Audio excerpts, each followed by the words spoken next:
अब जो नानी ने कहा वह तो और भी हैरत अंगेज होता है, आश्चर्यचकित करने वाला, सबको हैरान करने वाला था।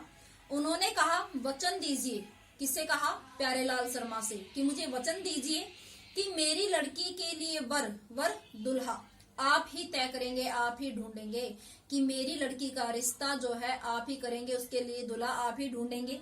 मेरे पति तो साहब हैं, मेरे पति साहब हैं, मतलब वो अंग्रेजी रहन सहन के हैं, सामाजिक नहीं है, तो उन्हें इतना ज्ञान नहीं है। और मैं नहीं चाहती मेरी बेटी की शादी साहबों के फरमाबरदार होता है आज्ञाकारी, साहबों के किसके? अंग्रेजों के आज्ञाकारी से हो। आप अपनी तरह आजादी का सिपाही ढूंढकर उसकी शादी करवा दीजिएगा। क्वेश्चन आता है कि उनकी नानी जो है भारतीय स्वतंत्रता संग्राम से जुड़ी हुई थी, या उनके हृदय में भारतीय स्वतंत्रता संग्राम की चिंगारी थी, किस तरह से पता चलता है? तो ये जो लाइन है यहां से हमें पता चलता है कि भले ही वो जो है परंपराओं को मानने वाली, रीति रिवाजों में बंधी हुई औरत थी, लेकिन उनके मन में कहीं ना कहीं अपने देश की स्वतंत्रता को लेकर एक भावना थी। इसी कारण से वो अपनी बेटी का रिश्ता जो है एक ऐसे घर में करना चाहती हैं, एक ऐसे वर्ष से करना चाहती हैं जो क्रांतिकारी हो, जो देश से जुड़ा हुआ हो। तो आपको जो है यहाँ से उसका आंसर जो है मिल जाएगा। कौन कह सकता था कि अपनी आजादी से पूरी तरह बेखबर, अपनी आजादी परंपराओं में बंधी हुई, आजादी क्या चीज होती है उसने कभी नहीं चाहा। आजादी ना उसने कभी इच्छा आकांक्षा की कि वो घर से बाहर निकले, ना उसने किसी और तरह की तमन्ना जाहिर की। तो एक तरह से वो अपनी आजादी के बारे में जानती ही नहीं थी कि महिलाओं की आजादी होती क्या है। औरत के मन में देश की आजादी के लिए ऐसा जुनून होगा, कोई सोच भी नहीं सकता था कि उनके अंदर जो है क्रांति की भावना होगी। बाद में मेरी समझ में आया कि दरअसल वे निजी जीवन में काफी आजाद ख्याल की रही होंगी। आजाद ख्याल क्यों? क्योंकि भले ही उन्होंने अपनी इच्छा आकांक्षाएं जाहिर ना की, लेकिन उनके मन में कहीं ना कहीं आजादी से जीवन व्यतीत करने की भावना जरूर थी।